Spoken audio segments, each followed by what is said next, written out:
அனைவரும் எதிர்பார்த்த சிறப்பான தரமான சம்பவம். அஸ்ஸலாமு அலைக்கும் வரஹ்மத்துல்லாஹி வபரகாத்துஹு. அன்பாத அனைத்து உறவுகளுக்கும் இனிய இரவு வணக்கம். வீடியோ ரொம்ப லேட் ஆகிடுச்சு, செய்ய வழியில் எனக்கு கிடைச்ச உடனே இதை பப்ளிஷ் பண்ணி ஆகணும் அப்படின்றதால, உங்களுக்கு இந்த தகவலை கொண்டு வந்தே ஆகணும் அப்படின்றதால இந்த செய்தியை உடனே உங்களுக்கு கொண்டு வந்தேன். பிடிபட்டான் சிறுவர்கள் இருவரை தாக்கி காணொலி பதிவு செய்த நபரை 24 மணி நேரத்துக்குள் தேடி கைது செய்த பலாங்குடை போலீசாரை பாராட்டுகிறோம். முகநூல் தகவலுக்கு நன்றி. நிறைய பேர் ஷேர் பண்ணவங்களுக்கும் அனைவருக்கும் நன்றி. இந்த நபருக்கு உரிய தண்டனை வழங்கப்பட வேண்டும் என்பதை வலியுறுத்துகின்றோம். பலாங்குடை பின்னவல பகுதியைச் சேர்ந்த தாய் ஒருவர் தனது 7 வயதான ஆண் குழந்தை மற்றும் 4 வயதான பெண் குழந்தை ஒன்றையும் தனது கணவரின் பராமரிப்பில் விட்டுவிட்டு வெளிநாட்டில் தொழில் புரிந்து வந்துள்ளார். இந்த நிலையில் தந்தையின் தொலைபேசி அழைப்புக்கு தாய் பதில் அளிக்காத கோபத்தில் தனது பராமரிப்பில் இருந்த குழந்தைகளை தாக்கி அதனை தனது கை தொலைபேசியில் காணொலியாக பதிவு செய்து மனைவிக்கு அனுப்பிய நபர் ஒருவர் பின்னவல போலீசாரால் கைது செய்யப்பட்டுள்ளார்.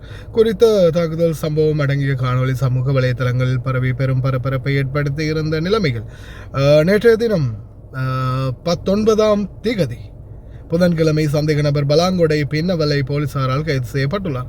கைது செய்யப்பட்டவர் பலாங்குடை பின்னவலை போலீஸ் பிரிவைச் சேர்ந்த 26 வயதுடைய என் சஜித் குமார் எனும் நபர் ஆவார்.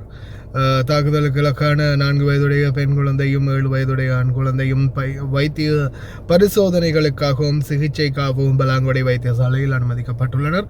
இந்த தாக்குதல் தொடர்பான பின்னணி மற்றும் காரணத்தை கண்டறிவதற்கும் சந்தேக நபருக்கு எதிராக மேலதிக சட்ட நடவடிக்கைகளை மேற்கொள்வதற்கும் பின்னவலை போலீசார் விசாரணைகளில் ஈடுபட்டு வருகின்றனர்.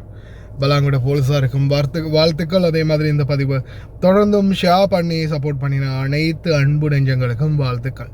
உண்மையிலே இந்த நேரங்களில் சோஷியல் மீடியா அதுதான் சில இடங்களில் ஜஸ்டிஸை தேடி கொடுக்குது. அதாவது சட்டத்துக்கு புறம்பான செயல்களில் ஈடுபடக்கூடிய நபர்களுக்கு சரியான தண்டனைகளை வாங்கி கொடுக்கறது பார்த்திங்கன்னா இந்த சோஷியல் மீடியா தான்.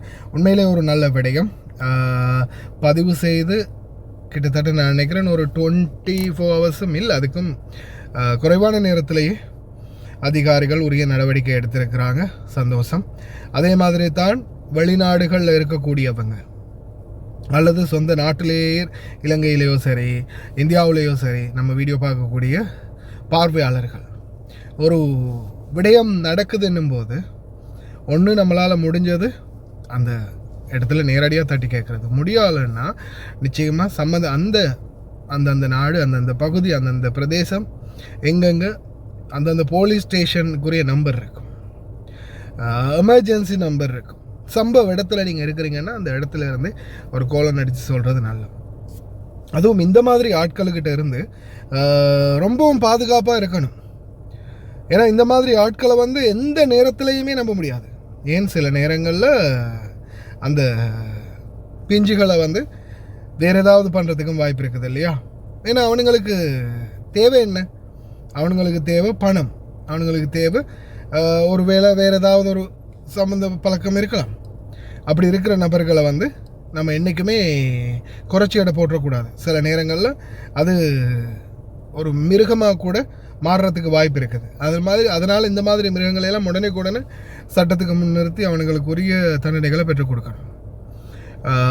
பதிவை ஷேர் பண்ணி தொடர்ந்துமே சப்போர்ட் பண்ணின அனைவருக்குமே கோடான கோடி நன்றிகள்.